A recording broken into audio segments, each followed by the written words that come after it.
నన్ను కరుణించమని కేకలు వేసెను. అంతటా యేసు నిలిచి వానిని తన యొద్దకు తీసుకొని రమ్మనెను. వాడు దగ్గరికి వచ్చినప్పుడు ఆయన నేను నీకేమి చెయ్యగోరుచున్నానని అడుగగా వాడు, ప్రభువా, చూపు పొందగోరుచున్నానెను. యేసు, చూపు పొందుము, నీ విశ్వాసము నిన్ను స్వస్థపరిచినని వానితో చెప్పెను. వెంటనే వాడు చూపు పొంది దేవుణ్ణి మహిమపరచుచు ఆయనను ఎంబడించెను. ప్రజలందరూ అది చూచి దేవుణ్ణి స్తోత్రము చేసిరి. హల్లెలూయా. దేవుని బిడ్డలారా, ఆయన యెరికో పట్టణమునకు సమీపించినప్పుడు ఒక గుడ్డివాడు త్రోవ పక్కన కూర్చొని భిక్షం అడుక్కుంటున్నాడు.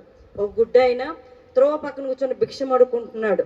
అప్పుడు యేసుక్రీస్తు ప్రభుల వారు ఆయన వెళ్తూ ఉంటే కొంతమంది జనులు కూడా ఆయన వెనకాల వెళ్తా ఉన్నారు.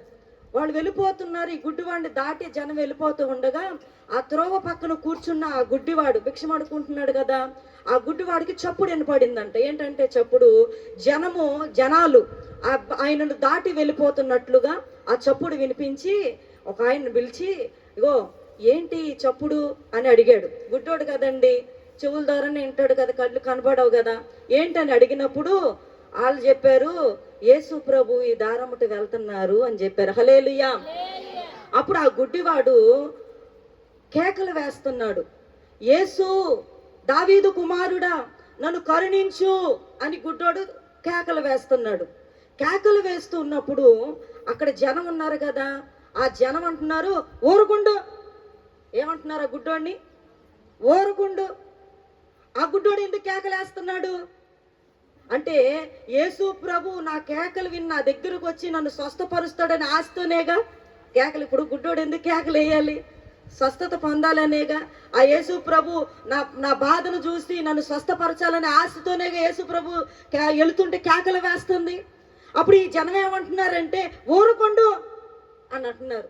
మరి ఈ జనులు ఊరకుండా అనకపోతే కాస్త ఆ గుడ్డోడిని తీసుకొని, అయ్యా ఉండు, యేసు ప్రభు దగ్గరికి తీసుకొని వెళ్తాం, అప్పుడు ఆయన మిమ్మల్ని స్వస్థపరుస్తారు అని అనాలగా ఈ జనులు అన్నారా? అనుకుంటే ఏమంటున్నారు? ఊరుకుండమంటున్నారు.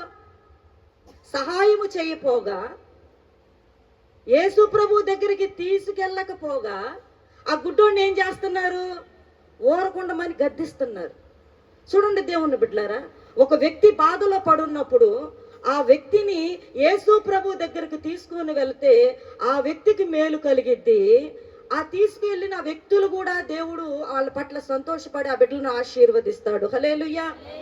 కానీ ఈ జనులు ఏం చేస్తున్నారంటే, యేసు ప్రభు దగ్గరికి తీసుకొని వెళ్ళకపోగా, కానీ యేసు ప్రభు వెళ్ళిపోతుంటే ఈ జనులన్నా, ప్రభువా ఆగయ్యా, ఇక్కడ గుడ్డోడు ఒక ఆయన ఉన్నాడు, అరుస్తున్నాడయ్యా, కేకలు పెడుతున్నాడయ్యా, కాస్త వెనక్కి వచ్చి ఈ గుడ్డోడిని స్వస్థపరిచి వెళ్ళయ్యా అనొచ్చు అనరాదు ఈ జనం? అన్నారా? అనలా. ఎందుకనలేదు ఈ జనం? ఎందుకు యేసు ప్రభునన్నా పిలవలేదు? యేసు ప్రభునన్నా పిలిచి ఆగయ్యా స్వస్థపరిచయ్యానన్నా పిలవలేదు. కానీ ఈ గుడ్డోడినన్నా యేసు ప్రభు దగ్గరకన్నా తీసుకెళ్ళలేదు. ఈ రెండు పనులు చేయకపోగా ఏమంటున్నారనంటే ఈ గుడ్డోడిని గద్దిస్తున్నారు. నువ్వు ఆగు. ఎందుకు గద్దిస్తున్నారు అంటే, ఈ జనులు ఎందుకు గద్దిస్తున్నారంటే వీళ్ళ ఉద్దేశం ఏంటంటే, పుట్టు గుడ్డోడివి నీకు చూపు వచ్చిద్దా? నోరు మూసుకొని కూర్చో. నీకు చూపు వచ్చిద్దా? ముందు అడుక్కున్నట్టు కూర్చో. గుడ్డోడు లాగానే ఉండు. పుట్టు గుడ్డోడు నీకు చూపు వచ్చిద్దా? కూర్చో అని ఆ గుడ్డోడిని గద్దిస్తున్నారు దేవుని బిడ్డలారా. అంటే ఈ జనులకు ఏం లేదంటే విశ్వాసము లేదు. ఏం లేదు. కానీ గుడ్డోడికి ఏముందంటే విశ్వాసం ఉంది. దేవుని స్తోత్రం. గుడ్డాయనకి ఏముంది? విశ్వాసం ఉంది. కాబట్టి యేసు ప్రభుని పిలుస్తున్నాడు. జాగ్రత్తగా వినండి. దావీదు కుమారుడా, ఆయన వెళ్ళిపోతున్నాడు. నన్ను కరుణించు అని కేకలు వేస్తున్నాడు. ఎందుకు అంటే, యేసు ప్రభువు తనకు చూపునియ్యగలడు అని గుడ్డోడు నమ్మాడు. ఆ నమ్మకం ఆ గుడ్డోళ్ళలో ఉంది. అందుకనే కేకలు వేసి పిలుస్తా ఉన్నాడు దేవుని బిడ్డలారా. అప్పుడు జనులందరూ కూడా నువ్వు ఆగు అన్నప్పుడు ఆ మనిషి ఆగిపోలేదు. ఆగిపోలేదు. ఆగిపోకుండా ఏం చేస్తున్నాడు అంటే ఎక్కువ కేకలేస్తున్నాడు, ఇంకా గట్టిగా అరుస్తున్నాడంట, దావీదు కుమారుడా అయ్యా నన్ను దాటిపోమాగో. ఇంకా గట్టి కేకలేస్తున్నాడు. ఇంకా గట్టిగా కేకలేస్తున్నప్పుడు ఆ కేకలు యేసు ప్రభుల వారికి వినిపించినాయి. దేవునికి స్తోత్రం, హల్లెలూయా. కొంతమంది జనులు ఏం ప్రార్థనలే, ఏం ఏం ఏం దేవుని సన్నిధిలే, నువ్వు ప్రార్థన చేసినంత మాత్రాన బాగుపడతావా? నువ్వు ప్రార్థనకి వెళ్తే ఏమైనా బాగుపడతావా? ఆ దేవుడు నిన్నేమైనా బాగు చేస్తాడా? ఊరు కూర్చో, నోరు మూసుకొని కూర్చో, నీకేం మేలు జరిగిద్ది అని కొంతమంది మాట్లాడినప్పుడు అలాగే ఊరకనే కూర్చున్నాం అనుకోండి, మన జీవితం అంతే. ఇక దేవుని స్తోత్రం, హల్లెలూయా. మనం నమ్ముకున్న దేవుడు, నేను ప్రకటిస్తున్న దేవుడు మీ అందరి జీవితాల్లో ఎన్నో కార్యాలు చేసిన దేవుడు. చప్పట్లు కొట్టి ప్రభుని స్తుతిద్దాం. అవునా కాదా? ఓరకనే మనందరం ఇక్కడ కూర్చున్నావా? ఏమండి, పుట్టుకతో మనం అంతా క్రైస్తవులమా? పుట్టుకతో ఏమన్నా దేవుణ్ణి ఏమన్నా నమ్ముకున్నావా? లేదుగా. కానీ ఎలా నమ్ముకున్నాం దేవుణ్ణి? ఆయన మనల్ని దాటిపోలేదు కాబట్టి. దేవుని స్తోత్రం. ఆయన మన జీవితాల్లో మనం అడిగినప్పుడు, బాధల్లో ఉన్నప్పుడు, కష్టాల్లో ఉన్నప్పుడు, ఏదల్లో ఉన్నప్పుడు, ఎవరి సహాయం మనకు అందనప్పుడు, ఎవరు మనల్ని ఆదరించినప్పుడు, నా పరిస్థితి అయిపోయింది అనుకున్న స్థితిలో, ఆదరించేవాడు లేని స్థితిలో, ఏడుస్తున్న దినాలలో ఎవరో యేసు ప్రభువుని నమ్ముకోండి, ఆయన మీ బాధలు తొలగిస్తాడని చెప్తే ఆ మాటను మనం నమ్మి, ఆ మాట మీద నమ్మకం ఉంచి, యేసయ్యా నువ్వెవరో నాకు తెలియదు, కానీ ఈ రోజు నేను నిన్ను అడుగుతున్నానయ్యా, నీవుగాన నా బిడ్డను స్వస్థపరిస్తే, నీవుగాన నన్ను స్వస్థపరిస్తే, నీవుగాన నా జీవితంలో కార్యం జరిగిస్తే నేను నిన్ను నమ్ముకుంటానయ్యా అని చెప్పి, అటువంటి అద్భుతాల కార్యాలు దేవుడు మన జీవితంలో జరిగించుట వలన ఆయన దగ్గరికి వచ్చిన వారమే మనందరం. హల్లెలూయా, హల్లెలూయా. అలాగుననే దేవుని బిడ్డలారా, ఈ గుడ్డి వానితో ఆ జనులు అంటున్నారు, నోర్మి అరమాకు, బలేవాడులే నువ్వు. ఏదో జ్వరం వచ్చిందంటే ప్రార్థనకి వెళ్తే బాగుపడ్డామంటే అదొక విషయం అనుకో. ఏదో దగ్గు వచ్చిందంటే ప్రార్థన చేసి తగ్గిద్దంటే అది కొంచెం నమ్మదగ్గింది. పుట్టుగుడ్డోడివి నీ కళ్ళతో నేను నమ్మేదే నా పని? అసలు ఊరకుంటూ అరిచినట్టుంటావు అని ఆ మనిషిని గద్దిస్తున్నప్పుడు, దేవుని బిడ్డ ఒక అద్భుతమైన విషయం చెప్తాను. ఎంతమంది ఊరకుండమని ఆ గుడ్డోడిని గద్దించినా ఆ గుడ్డివాడు ఊరక ఉండలేదు. హల్లెలూయా, ఊరక ఉండలేదు. ఎవరైతే మనసారా ప్రభుని అడుగుతారో, పట్టు విడవక ఆయన అడుగుతారో, వారిని దాటిపోయే దేవుడు కాదండి నా దేవుడు. హల్లెలూయా. నువ్వు అడిగినప్పుడు జాగ్రత్తగా వినండి. ఆ గుడ్డోడు ముందు కేకలు వేసిన వెంటనే ప్రభు రావచ్చుగా, కానీ ప్రభు రాలేదు. కొంత సమయం పట్టింది. ఏంటంటే ఆ జనులు వచ్చి గద్దించడం, అర్థమవుతుందా? అప్పుడు ఇంకెక్కువ గట్టిగా కేకలేస్తాడో లేదో ప్రభు చూడడం, అవునా కదా? అప్పుడు ఈ కొద్ది సమయంలో ఆడు ఊరుగా ఉంటే జీవితంలో కార్యం జరిగేది కాదే. కానీ ఏం చేశాడు? ఇంకెక్కువ గట్టిగా కేకలు వేశాడు. జాగ్రత్తగా వినండి. మనం ఎక్కువగా గట్టిగా దేవుణ్ణి మనం స్తుతించినప్పుడు, ఊరుకున్నప్పుడు దేవుడు రాలేదే. చిన్నగా ఫస్ట్ కేకలు వేసినప్పుడు రాలేదు. ఒక్క జాగ్రత్తగా వినండి. మనం కూడా ఒకసారి ప్రార్థన చేసినప్పుడు కార్యం జరగలేదు అనుకోండి, మనం ఏం చేయాలి? ఇంకా కాస్త గట్టిగా ప్రార్థన చేయాలి, ఇంకా కాస్త గట్టిగా ప్రార్థన చేయాలి. ఒకవేళ మన జీవితంలో కార్యం చేయగలిగిన సమర్థుడని ప్రభువును మనం నమ్మిన ఎడల ఆయన కార్యం చేసేంత వరకు కేకలు వేస్తానే ఉండాలి. గట్టిగా చప్పట్లు కూడా ప్రభువుని స్తుతిద్దాం. హల్లెలూయా, హల్లెలూయా. అప్పుడు ప్రభు అయిన యేసుక్రీస్తు ప్రభుల వారు ఆ గుడ్డివాన్ని చూచి, ప్రభు అయిన యేసుక్రీస్తు ప్రభుల వారు ఆ గుడ్డివాని కేకలు విని తిరిగి ఆ జనులతో చెబుతా ఉన్నాడు. ఆ జనులు ఎలాగో తీసుకురాలేదుగా ఆయన దగ్గరికి. ఇప్పుడు ప్రభువు చెప్తే తీసుకొని వచ్చారు. ప్రభు అంటున్నాడు, వెళ్ళి ఆ మనిషిని నా దగ్గర తీసుకురండి. అప్పుడు ఈ జనులు వెళ్ళి ఆ గుడ్డివాని యేసు ప్రభు దగ్గరికి తీసుకొని వచ్చారు. తీసుకొని వచ్చినప్పుడు ప్రభు అడుగుతున్నాడు, అంతటా యేసు నిలిచి వానిని తన యొద్దకు తీసుకొని రమ్మనెను. వాడు దగ్గరకు వచ్చినప్పుడు ఆయన నేను నీకు ఏమి చెయ్యగోరుచున్నావని అడుగగా. దేవుని స్తోత్రం. అప్పుడు ప్రభు ఆ గుడ్డివానితో అడుగుతున్నాడు, నేను నీకు ఏమి చేయగోరుచున్నావు అంటే నేను ఏం చేయాలనుకుంటున్నావు నువ్వు అని ప్రభు ఆ గుడ్డోనితో అడిగాడు. అడిగినప్పుడు ఆ గుడ్డివాడు అన్నాడు, నేను చూపు పొందగోరుచున్నాను. హల్లెలూయా. అప్పుడు దేవుడు అన్నాడు, నీ విశ్వాసాన్ని బట్టే కార్యం జరిగిద్ది అన్నాడు. హల్లెలూయా. వెంటనే వాడు చూపు పొంది దేవుణ్ణి మహిమపరచుచు ఆయన్ని వెంబడించెను. హల్లెలూయా. ప్రభువా చూపు పొందగోరుచున్నానని అన్నాడు.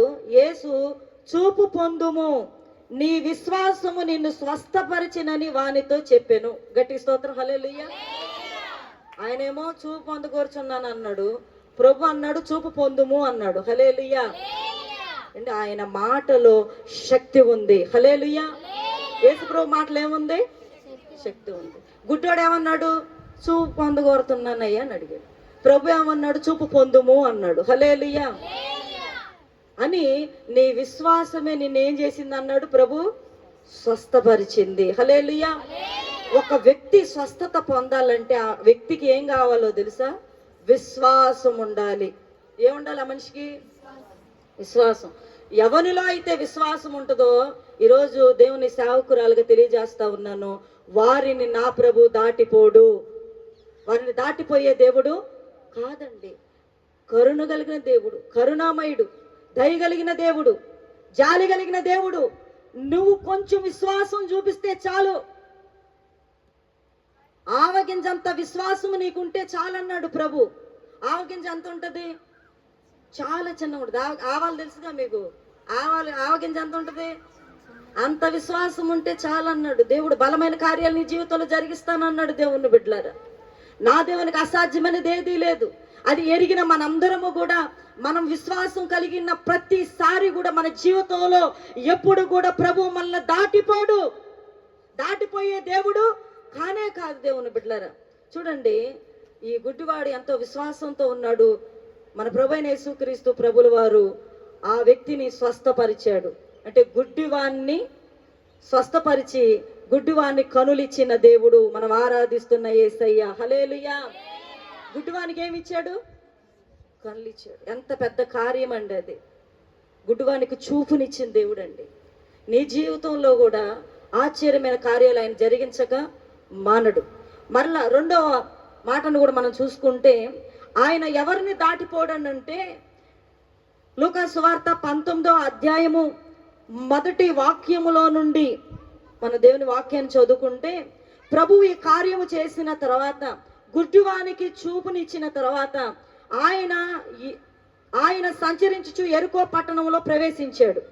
దాని గుండా పోవచుండగా ఇదిగో సుంకపు గుప్తదారును ధనవంతుడైన జక్కయ్యను పేరు గలవకడు యేసు ఎవరైనా చూడగోరిను గాని పొట్టివాడైనందున జనులు గుంపుగూడి ఉండుట వలన చూడలేకపోయాను. అప్పుడు యేసు ఆ త్రోవన రానయ్యుండెను గనుక అతడు ముందుగా పరిగెత్తి ఆయనను చూచుటకు ఒక మేడు చెట్టెక్కెను.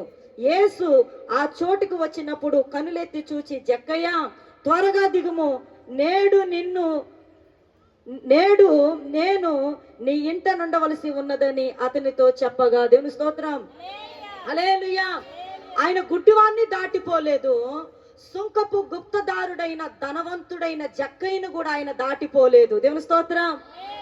అంటే ఒక పేదవాడు, ఒక భిక్షం అడుక్కునేవాడు గుడ్డివాడిని దాటిపోలేదు. ఒక ధనవంతుడు జక్కయ్యను కూడా ప్రభు దాటిపోలేదు. దేవుని స్తోత్రం. గుడ్డివాడిని ఎందుకు ప్రభు దాటిపోలేదంటే అతనిలో విశ్వాసం ఉంది. జక్కయ్యను దేవుడు ఎందుకు దాటిపోలేదు అని మన దేవుని వాక్యంలోనికి వెళ్తే, బైబిల్ గ్రంథంలో సుంకపు గుప్తదారుడు అంటే వడ్డీలు వసూలు చేసే వ్యక్తి ఉన్నాడు. అతని పేరు జక్కయ్య. చెప్పండి, అతని పేరేంటి? జక్కయ్య. బాగా ధనవంతుడు, బాగా వడ్డీలు వసూలు చేసి చక్కెర వడ్డీలు వేసి అన్యాయంగా అనేకుల దగ్గర దోచుకున్నాడు. బాగా ధనవంతుడు అయ్యాడు. అయితే ఆ ఊరికి యేసుక్రీస్తు ప్రభులు వారు వచ్చారు. ఆయన వచ్చాడని ఈ జక్కయ్య విని యేసు ప్రభును చూడాలనుకున్నాడు. చెప్పండి, ఏం చేయాలనుకున్నాడు? చూడాలనుకున్నాడు. యేసుక్రీస్తు ప్రభుల వారు అక్కడ ఉన్నారు. యేసుక్రీస్తు ప్రభుల వారి చుట్టూ విస్తారమైన జనం గుంపు కూడా ఉన్నారు. యేసు ప్రభును చూడాలనుకున్నాడు ఈ జక్కయ్య, ధనవంతుడైన జక్కయ్య, వడ్డీ వ్యాపారస్తుడైన జక్కయ్య. యేసు ప్రభువును చూడాలనుకున్నప్పుడు వెళ్తున్నాడు. వెళ్దాం యేసు ప్రభువును చూద్దాం అనుకుంటే పొట్టోడైపోవడం వలన, జనాలందరూ గుంపు కూడా ఉండడం వలన యేసు ప్రభు ఇతనికి కనిపించడం లేదు. ఇప్పుడు ఏం చేయాలా అని బాగా ఆలోచన చేసి ముందుకు దూసుకొని వెళ్దామని చూస్తున్నాడు. అప్పుడు జనాలందరూ ఉన్నారే, ఒరేయ్ నీకెందుకు యేసు ప్రభు, పో పాపాత్ముడా, వడ్డీ వసూలు చేసింది సరిపోదు, నీకు యేసు ప్రభు అవసరం అన్నట్లుగా తోసేస్తున్నారు. అయితే ఈ జక్కయ్య ఏం చేశాడు, అయినా నేను యేసు ప్రభువుని ఎలాగైనా చూడాలనుకున్నాడు. ఆశతో యేసు ప్రభుని ఎట్లాగైనా ఈరోజు చూడాల్సిందే, యేసయ్యని నేను చూడాల్సిందే ఒక ఆశతో ఈయన ఏం చేశాడంటే అక్కడ ఒక అటు ఇటు చూశాడు. చూస్తే ఒక పెద్ద మేడు చెట్టు కనిపించింది. ఏం చెట్టు? మేడు చెట్టు కనిపించింది. అప్పుడు ఏం చేశాడంటే ఈ చెట్టు ఎక్కి చూస్తే యేసయ్య నాకు చక్కగా కనపడతాడని ఆశ. చూడండి, ఇంకోసారి చూడొచ్చులే, మరి ఇంకెప్పుడైనా చూడొచ్చులే అని అనుకోలేదు. కానీ ఎట్టగైనా ఈరోజు నేను చూడాలనుకున్నాడు. మేడి చెట్టు ఎక్కాడు. మేడి చెట్టు ఎక్కి యేసు ప్రభుని చూడాలనుకుంటున్నాడు. పొట్టోడు కదా, ఎక్కుతున్నారు, జారిపడిపోతున్నాడు. అయినా కానీ ఎంత కష్టమైనా యేసు ప్రభుని చూడాలని నిర్ణయించుకున్నాడు. కాబట్టి ఆ నిర్ణయము ఆ మనస్సులో ఉంది జక్కయ్యలో. ఈరోజు ఎట్టగైనా యేసు ప్రభు నేను చూడాలి. ఆ గుడ్డి భిక్షకుడు, దేవుని బిడ్డలారా, ఈరోజు ఎట్టయినా నా యేసయ్యకు నా కేక వినపడాలి, నా యేసయ్య నన్ను బాగుపరచాలి, స్వస్థపరచాలి అని పట్టుదల కలిగి కేకలు వేసినట్లుగా ఈ జక్కయ్య కూడా నేను ఎట్టగైనా ఈరోజు యేసు ప్రభుని చూడాలి అని ఆశతో చెట్టు ఎక్కాడు. దేవుని బిడ్డలారా, అప్పుడు ప్రభు అయిన యేసుక్రీస్తు ప్రభుల వారు వెళ్ళిపోతా ఉన్నాడు. నడుచుకుంటే వెళ్ళిపోతా ఉంటే యేసుక్రీస్తు ప్రభుల వారిని చూస్తున్నాడు జక్కయ్య. ఇప్పుడు చెట్టు మీద ఉన్న వాళ్ళు ఇప్పుడు ప్రభు నడుచుకుంటే క్రింద వెళ్ళిపోతుంటే ఆయన ముఖాన్ని చూడగలుగుతారా? మన తల కనబడుద్ది కదా. అయితే యేసయ్య ఆ చెట్టు దగ్గరికి వచ్చి తల ఎత్తి జక్కయ్యని చూశాడు. గట్టిగా చప్పలు కొట్టి ప్రభుని స్తుతిద్దాం. చూసి జక్కయ్య అని పిలిచాడు. ఇంకోసారి చప్పలు కొడదామా? హల్లెలూయా. ఏదో అంత దూరంలో యేసు ప్రభుని చూద్దాం అనుకున్నాడు మనసులో, కానీ ప్రభువు తల ఎత్తి జక్కయ్య అని పిలిచాడు. పిలవగానే ఆశ్చర్యపోయి చూస్తున్నాడు జక్కయ్య. త్వరగా దిగు, నేడు నేను అంటే ఈరోజే నేను నీ ఇంట్లో ఉంటాను. దేవుని స్తోత్రం, హల్లెలూయా. నీ ఇంటికి వస్తాను చెప్పగానే జక్కయ్యకి ఎంతో ఆశ్చర్యం వేసి త్వరగా దిగాడు. అప్పుడు చుట్టుపక్కల జనం అందరూ అనుకుంటున్నారు, పాపాత్ముడుగా, వడ్డీ వ్యాపారస్తుడుగా, పాపాత్ముడుగా, ఈ పాపాత్ముడు దగ్గరికి యేసు ప్రభు వెళ్ళేదేంటి? దేవుని స్తోత్రం, హల్లెలూయా. ఈ పాపాత్ముడి దగ్గరికి యేసు ప్రభు వెళ్ళేదేంటి? వాళ్ళింటికి యేసు ప్రభు వెళ్ళేదేంటి?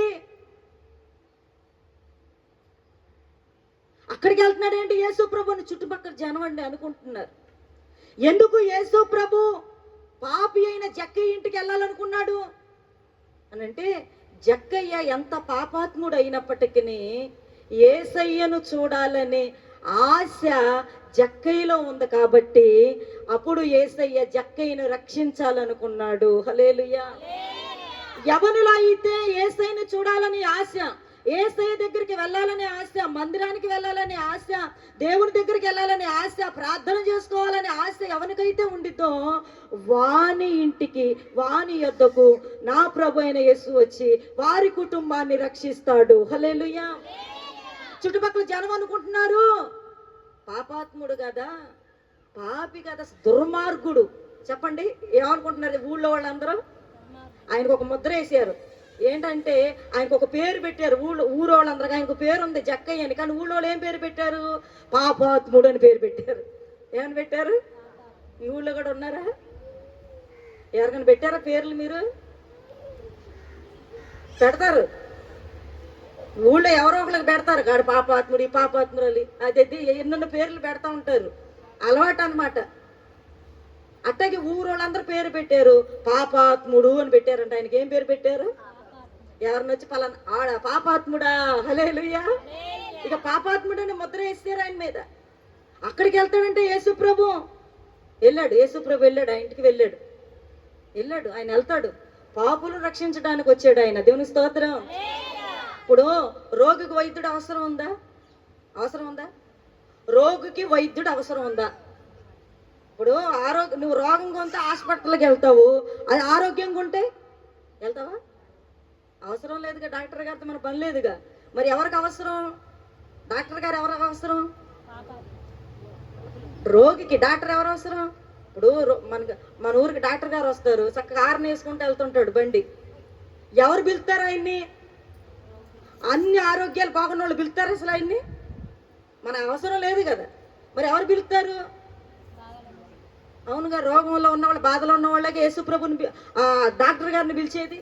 మరి ఎవరు పిలవాలి యేసు ప్రభుని అంటే? ఎవరు పిలవాలి? ఎవరు పిలవాలి? ఆయన ఎవరు పిలిస్తే వస్తాడు? దేవుని స్తోత్రం. హల్లెలూయా, హల్లెలూయా. వెళ్ళాడు యేసు ప్రభు, ఆ ఇంటికి వెళ్ళాడు, జక్కయ్య ఇంటికి వెళ్ళాడు. జక్కయ్య ఇంటికి వెళ్ళి యేసు ప్రభు అంటున్నాడు, ఇదిగో. యేసు ప్రభు ఆయనతో ఏం మాట్లాడలేదు అసలు జక్కయ్యతో. యేసు ప్రభు తన ఇంటికి రావడం చూసి జక్కయ్యకు మారు మనసు వచ్చింది. హల్లెలూయా. మన దేవుడు పాపులను కరుణించే, పాపులను క్షమించే దేవుడు అండి. మనలో నీతిమంతులు ఎంతమంది చెయ్యమంటే? దేవుని స్తోత్రం. అందరూ పాపం చేసి దేవుడిచ్చే మహిమను పోగొట్టుకున్నాం. అయితే ఇప్పుడు దేవుణ్ణి మనం నమ్ముకున్నాం, దేవుణ్ణి చూడాలనుకున్నాం, యేసయ్య కావాలనుకున్నాము. కాబట్టి ఈ రోజున ఆయన ద్వారా మనకు పశ్చాత్తాపము కలిగి ఏమి చేయొచ్చో ఏమి చేయకూడదో మనం తెలుసుకొని పరిశుద్ధులుగా మన నీతిని కాపాడుకుంటూ జాగ్రత్తగా మనం బ్రతకడానికి గల కారణం ఏంటంటే యేసయ్య మన దగ్గరకు వచ్చాడు కాబట్టి, మనం యేసయ్య దగ్గరికి వెళ్ళాం కాబట్టి. దేవుని స్తోత్రం. హల్లెలూయా. యేసయ్య అంటూ మన దగ్గర లేకపోతే, యేసు అనే ఆయనంటూ మనకు లేకపోతే, ఆయన ప్రేమంటూ మనకు లేకపోతే మనకు పశ్చాత్తాపము లేదు, పాపక్షమాపణ లేదు. అసలు మనం చేసిన తప్పులు గట్టి పశ్చాత్తాపమే పడం అసలు. దేవుని స్తోత్రం. హల్లెలూయా. ఈరోజు పశ్చాత్తాపడి మనం సరి చేసుకుంటున్నామంటే కారణము మనం ప్రకటిస్తున్న యేసయ్య, మనం నమ్ముకున్న యేసయ్యను బట్టి ఈరోజు మనం నీతిమంతులుగా బ్రతకగలుగుతున్నాం. హల్లెలూయా. అవునా కదండి? యేసయ్యను బట్టేనా మనం నీతిమంతులుగా బ్రతుకుతుంది. అవునా కదా? అదే మనుషులను బట్టి అయితే మనం బ్రతకగలుగుతాము.